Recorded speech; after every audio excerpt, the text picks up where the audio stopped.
Hai plan-plan netizen seluruh Indonesia dimanapun kamu berada yang kadang komentarnya luar biasa. Ketemu lagi bersama dengan kami di Yeni Channel. Pastinya channel yang sangat informatif dan juga akan menambah pengetahuan Anda. So, kali ini jangan kemana-mana, kita akan membahas topik-topik menarik yang ada di seluruh dunia. Kepulauan Faroe terletak sekitar setengah jalan antara Skotlandia dan Islandia di Samudra Atlantik. Terdiri dari 18 pulau utama dan ratusan pulau kecil dan pulau karang lainnya.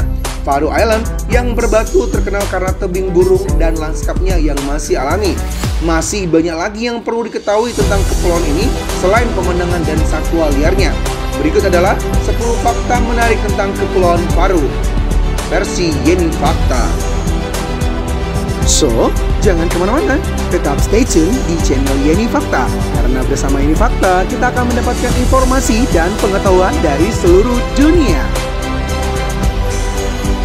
Yang pertama, pulau-pulau tersebut merupakan wilayah otonomi Denmark. Lebih khusus lagi, pulau-pulau tersebut membentuk divisi administratif luar negeri kerajaan Denmark yang berpemerintahan sendiri, dengan cara yang hampir sama seperti Greenland. Kepulauan Faroe adalah bagian dari Norwegia sampai perjanjian Kiel tahun 1814 memindahkannya ke Denmark.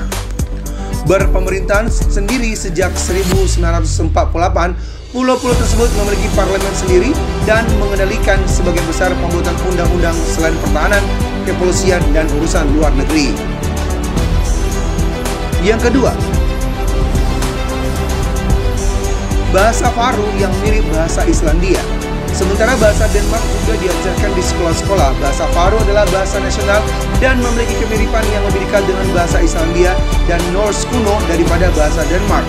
Krona Denmark adalah mata uang resmi meskipun uang kertas lokal juga dikeluarkan. Yang ketiga, negara kepulauan ini juga memiliki simbol-simbol nasional. Karena statusnya sebagai negara merdeka, sehingga Kepulauan Faroe pun memiliki berbagai simbol sebagai identitas nasional mereka. Salah satunya yaitu bendera nasional yang disebut Merkio. Pertama kali dikibarkan pada 22 Juni 1919.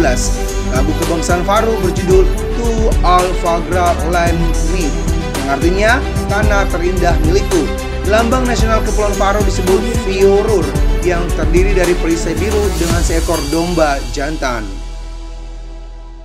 Yang keempat, ada lebih banyak domba daripada manusia. Ada sekitar 70.000 domba yang hidup di pulau-pulau tersebut. Perkiraan populasi manusia resmi terakhir di Kepulauan Faroe hanya 53.358 jiwa.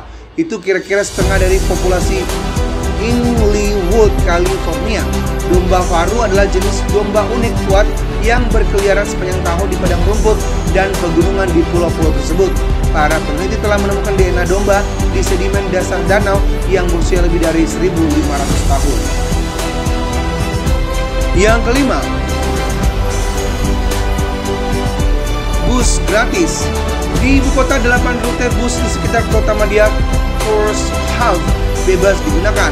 Namun Anda mungkin tidak membutuhkannya. Hanya 20.000 orang yang tinggal di kota madya hingga sebagian besar berada dalam jarak berjalan kaki yang nyaman. Perjalanan ke tempat lain di pulau-pulau ini relatif murah berkat subsidi pemerintah yang besar, terutama pada feri yang menyediakan hubungan penting antara masyarakat pulau. Yang keenam, hanya ada beberapa lampu lalu lintas. Apakah Anda muak dengan lampu merah di lalu lintas jam sibuk? Perjalanan darat ke Pulau Faroe bisa menjadi jawabannya. Hanya 9 set lampu lalu lintas yang ada di pulau-pulau itu. 8 diantaranya berada di dalam dan sekitar ibu kota yang padat, Tórshavn. Bukan berarti mengemudi selalu mudah, melihat jalan di luar Tórshavn sangat sempit. Jadi Anda harus selalu waspada terhadap lalu lintas yang datang dan titik yang lewat. Fakta menyenangkan lainnya bagi pengemudi, Kepulauan Faroe adalah rumah bagi lingkaran lalu lintas bawah laut pertama di dunia. Yang ketujuh, Kepulauan Faroe memiliki maskapai penerbangan nasional. Ini adalah mitos umum bahwa satu-satunya cara untuk mencapai pulau-pulau itu adalah dari Denmark. Sementara penerbangan langsung harian Atlantic Airways dari Copenhagen adalah rute yang paling umum. Penerbangan juga tersedia dari beberapa tujuan Eropa lainnya. Saat ini, Atlantic Airways adalah satu-satunya maskapai penerbangan yang melayani pulau sepanjang tahun dengan pengecualian satu rute dari Bergen, Norwegia yang dioperasikan oleh Widerøe. Scandinavian Airlines juga menerbangkan rute reguler dari Copenhagen sebelum pandemi, tapi saat ini rute tersebut tidak beroperasi selama musim dingin. Yang kedelapan, kurangnya populasi perempuan.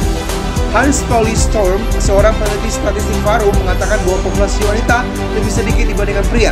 Hal ini disebabkan karena Kepulauan Faroe lebih menganut nilai dan prinsip kaum pria sehingga dianggap kurang cocok bagi kaum wanita. Karena itulah banyak wanita yang memilih berimigrasi. Tentu saja masalah ini membuat banyak pria kesulitan mencari pasangan.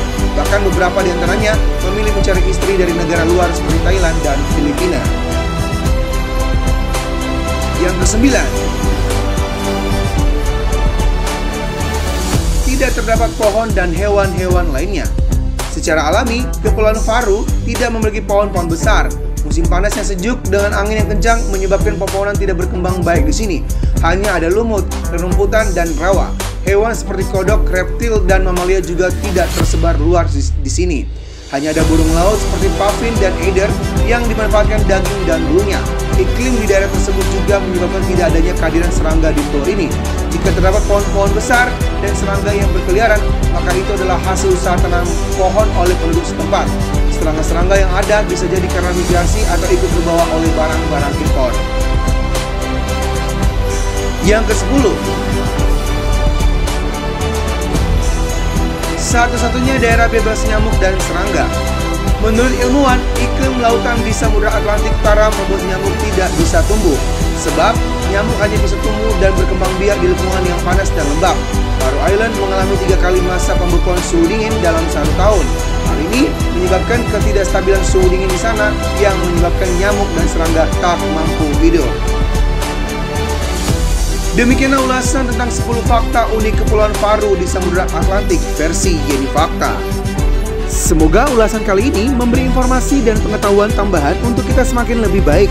Jangan lupa untuk subscribe, like, komen, share, dan tonton terus channel Yeni Fakta. Karena bersama Yeni Fakta, kita akan mendapatkan informasi dan pengetahuan dari seluruh dunia.